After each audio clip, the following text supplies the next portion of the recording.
Hello जी, अस्सलाम वालेकुम। कैसे हैं आप लोग? आई होप आप सब ठीक ठाक होंगे। मैं आज नए दिन नए व्लॉग के साथ आपकी खिदमत में हाज़िर हूँ। आज के व्लॉग में मैं अपना जो पिछला चैनल था उसकी स्टोरी आपके साथ शेयर करने जा रही हूँ कि वो चैनल मैंने किससे इंस्पायर होकर बनाया और मैंने उनके उसके बनाने में मुझे किन किन मुश्किलात का सामना करना पड़ा और वो चैनल मोनेटाइज हुआ था या नहीं हुआ था। A to Z हर बात आपके साथ शेयर करूँगी और उससे आप बहुत ज़्यादा मोटिवेट हो सकते हैं। इसके लिए सिर्फ आपने एक काम करना है कि आपने मेरे साथ साथ रहना है। मेरे चैनल को आपने अगर वीडियो अच्छी लगे तो चैनल को सब्सक्राइब कर देना है, लाइक कर देना है और प्यारा सा कमेंट भी कर देना है।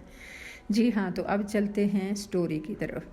जी हाँ, वो मैंने चैनल जी कोविड में स्टार्ट किया। बिल्कुल जब कोविड स्टार्ट ही हुआ था तब मैंने वो चैनल जो है वो बनाया। और हुआ कुछ यूँ कि मैं जो है ना, इससे पहले मैं एक चीज़ और आपको बताती चलूँ कि मुझे मोबाइल से एलर्जी थी। मोबाइल से मुझे नफ़रत थी। मैं जब बच्चों को, हर बच्चे को देखती थी ना कि वो मोबाइल पे चिमटा हुआ है, तो मैं जो है ना सोचती थी कि नहीं, मैं तो कभी भी जो है वो मोबाइल नहीं इस्तेमाल करूँगी, कभी नहीं लूँगी। और मेरे जो है ना मियाँ के 24 घंटे मियाँ से यही इस बात पे बहस मुबासा होता था कि आपने मोबाइल लिया है तो आप इसको संभाल के क्यों नहीं रखते, क्योंकि बच्चे जो है ना वो अपना टाइम वेस्ट करते हैं। तो बस फिर आहिस्ता आहिस्ता यूँ हुआ कि कोविड में जो है ना मुझे कुछ मेरी दोस्तों ने भी मशवरा दिया, तो फिर मैंने जो है ना ज़रा मोबाइल को मैंने भी टच करना शुरू किया और यूट्यूब खोल के मैंने वीडियोस जो हैं वो वॉच करनी शुरू की। तो उसमें जो है ना सबसे पहले मैं जो अमेरा जी हैं, पलशा जी और नोश और नादिया का किचन, इनकी वीडियोस जो है वो मैंने वॉच करनी शुरू की। इनसे मैं बड़ा इंस्पायर हुई। बहरहाल मैंने भी कुकिंग की जो वीडियोस थी वो बनाने का जो मैंने डन कर लिया। अब वीडियो कैसे से बनानी है मुझे तो कुछ भी नहीं जानती थी। बस जी फिर मैंने अपने जो सेकंड नंबर वाला बेटा है उसके पीछे लगी और कोई 15-18 दिन उसकी मिन्नतें करती रही और मिन्नतें कर करके फिर भी जी मैंने उससे चैनल बनवाया।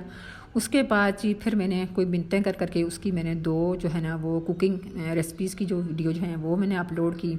उसी ने शूट भी की, उसी ने एडिटिंग की, उसी ने अपलोड की। बस जब 2 वीडियो उसने बनाई उसके बाद उसने इस्तग़फ़ार पढ़ी कि मम्मा ये काम आपके बस का नहीं है, क्योंकि आपको कुछ भी कोई चीज़ भी नहीं करनी आती। ना तो आपको वीडियो शूट करनी आती है, ना एडिटिंग आती है, ना अपलोड करने का तरीका पता है, तो ऐसे कैसे आपका चैनल जो है वो चलेगा।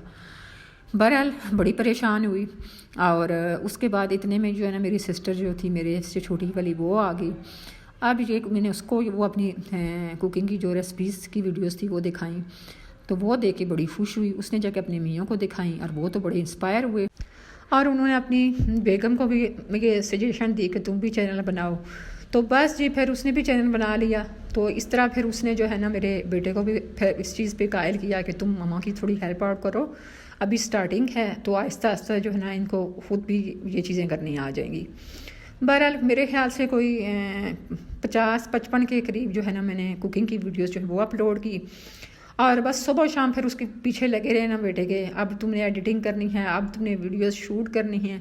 फिर वो काफ़ी सारी मिस्टेक भी कर देता था। ज़ाहिर है जब बच्चों आप खुद जो काम करते हैं ना, ये बात आप जहन में रखें कि अगर आप कोई भी काम कर रहे हैं ना तो पहले उसके लिए आप फुली उस काम के लिए एक तो आपका तैयार होना ज़रूरी है, दूसरा उसको सीखना बहुत ज़रूरी है। फिर ही जो है आपका काम जो है वो अच्छे से हो सकता है, वरना अगर आप किसी दूसरे से हेल्प लेंगे ना तो वो काम कभी भी आपका परफेक्ट नहीं होगा। तो मेरे साथ भी कुछ इसी तरह का चल रहा था। बस वो कुछ ऐसी अल्लियाँ तड़लियाँ बाज़ दफ़ा मार देता था। फिर उसमें जो मेरे बहनोई थे, मेरी बहन, उसके बच्चे, सब ने मेरी बहुत सपोर्ट किया मुझे। फिर वो मुझे बताते थे यहाँ गलत कर दिया है, इस चीज़ को सही करो, यहाँ गलत किया है सही करो। बस फिर इस तरह से वो मेरा जो है ना 55 के करीब मैंने रेसिपीज़ जो थी कुकिंग वीडियोस वो मैंने चढ़ाई। उसके बाद पता नहीं अचानक से क्या मेरे जहन में आया कि मैंने व्लॉगिंग स्टार्ट की।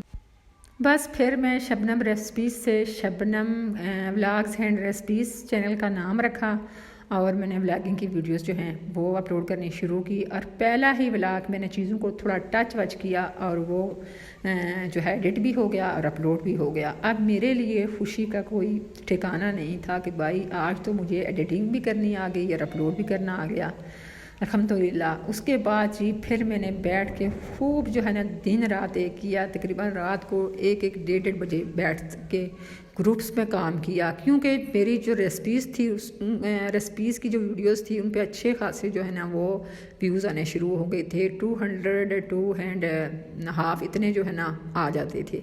लेकिन जब व्लॉगिंग स्टार्ट की तो उसमें ये था कि व्यूज़ काफ़ी कम हो गए, सब्सक्राइबर तो वैसे भी पहले भी कम थे। बस इस तरह करते करते जी आपको पता है जैसे यूट्यूब पे आपको मुख्तलिफ जो है वो मशवरे दिए जाते हैं, बस इस तरह मैं भी तंग आके एक बंदे की बातों में आई और मैंने जो सब्सक्राइबर थे वो बाय किए और उससे जो था ना मेरा चैनल मोनेटाइज तो खैर हो गया। मेरे 10 to 12 जो थे ना वो डॉलर भी कंप्लीट हो गए, लेकिन चैनल जो था वो बिल्कुल डेड हो गया। जो थोड़े बहुत व्यूज़ ऊपर के आते थे वो बिल्कुल आना बंद हो गए। बस वही व्यूज़ आते थे जो मैं ग्रुप्स में काम वगैरह करती थी, और फिर रात दिन एक एक करके रात को 1:30 1 बजे तक जाग के लोगों के चैनलों पे जाना, उनकी वीडियोस वॉच करना। तो इस तरह से जो है ना वो मैं फिर मेरे कोई 100 या 120-25 तक मेरे जो है ना वो आते थे व्यूज़। तो अब तो मैं हो गई परेशान। बहरहाल इसी दौरान जो ना कहते हैं ना कि अल्लाह के हर काम में बड़ी बेहतरी होती है। मेरे जो फादर इन लॉ थे वो हो गए बीमार, तो फिर जो है ना वो कोई 1.5 महीना बीमार रहने के बाद जी उनकी डेथ हो गई। ज़रा इस सारे प्रोसेस में मैंने जो है ना वो चैनल से बिल्कुल आउट रही। अब इन 2-3 माह के अंदर जो है मैं ये सोचती रही कि मैं इसी चैनल पे वीडियोस जो हैं वो अपलोड करूं, इसी चैनल पे काम करूं या मैं नया चैनल बनाऊं। लेकिन जब मैं सोचती थी ना कि मैं नया चैनल बनाऊं, इस चैनल को छोड़ दूं, तो मेरे दिल को जो कुछ होता था, क्योंकि यकीन आप उसकी सोच है कि मैंने इस पर कितनी मेहनत की थी, दिन रात मैंने एक किया था। और अब भी आप देख सकते हैं इस चैनल पे मेरे को 83 व्यूज़ हैं, लेकिन मुझे उम्मीद है इंशाल्लाह अल्लाह मेरी मेहनत का फल ज़रूर देगा। इस चैनल का मैंने अपनी फैमिली में किसी को नहीं बताया, सिर्फ मेरी 1-2 सिस्टर है और 1-2 मेरी फ्रेंड्स हैं, क्योंकि उनसे मुझे काफ़ी जो है ना वो मेरे इस काम में मुझे सपोर्ट करती हैं, उनसे मैं जो है ना सजेशन वगैरह लेती रहती हूँ।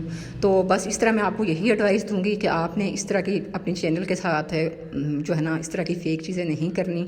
अगर आपका चैनल मोनेटाइज भी हो जाता है, आप सब्सक्राइबर और वॉचिंग टाइम बाय भी कर लेते हैं और मोनेटाइज करवा लेते हैं अपने चैनल को, लेकिन उसके बाद जी आपको इतनी तगोदो करनी पड़ेगी इस चैनल को वापस से ग्रो करने में कि आपकी सोच है, क्योंकि ये काम मैंने करके देखा है और मैं आपको यही एडवाइस दूंगी। और उसके बाद जी ये जो मेरे पीछे वीडियोस में मेरी चल रही हैं कि ये कुछ मेरे गाँव की हैं और कुछ मेरे जो फादर इन लॉ जब हॉस्पिटलाइज थे तो ये मेरे बच्चों ने कुछ उस टाइम बनाई थी मेमोरीज़ के लिए। और बस मैंने सोचा कि आज आपके साथ अपनी स्टोरी के साथ ये मैं शेयर कर देती हूँ। आपको मेरी वीडियो कैसी लगी कमेंट्स बॉक्स में ज़रूर मुझे बताइएगा कमेंट करके। मेरे चैनल को सब्सक्राइब कीजिएगा, लाइक कीजिएगा, अपनी दुआ में याद रखिएगा। आज मेरी सेहत भी कुछ ठीक नहीं है, मेरी सेहत के लिए भी आपने दुआ करनी है। बस जी नेक्स्ट व्लॉग में एक नई वीडियो के साथ आपकी खिदमत में हाज़िर होंगी, तब तक के लिए अल्लाह ने निगहबान।